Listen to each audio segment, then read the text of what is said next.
जहाँ पछुआ वर्ग काली जो डिसीजन कैबिनेट नि 11% आमर पछुआ वर्ग भाई माने भौणी माने सुजोग पाइबे मो अभिनंदन जनाऊँगी। राज्य में चली मोहन माझी सरकार को धन्यवाद दूची।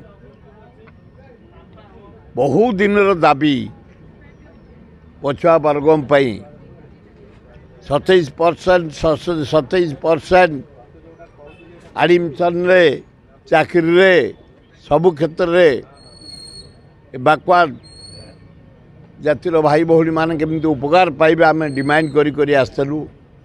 गत काली कांग्रेस दल तरफ डिमांड कलु, राज्यपाल को साक्षात कलु, किंतु मोहन सरकार काली जो डिसीजन नहीं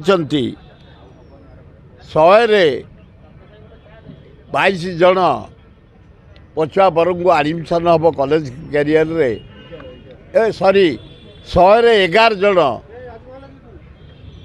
एडमिशन हे गोटे नुआ कथा आगुरी नथिला। आगुरी आदिवासी थिला, हरिजन कोटा थिला, पछुआ वर्ग नथला। जहाँ पछुआ वर्ग काली जो डिसीजन कैबिनेट नि 11% आमर पछुआ वर्ग भाई माने भौणी माने सुजोग पाइबे मो अभिनंदन जनाऊँगी। या हवा द्वारा आम बैकवर्ड ओबीसी भाई भौणी माने जो रही जाउतले अवहेलित होइकी रही जाउतले एडमिशन सुविधा मिलिबो और निज गोड़े ठिया पारिबे भल हम।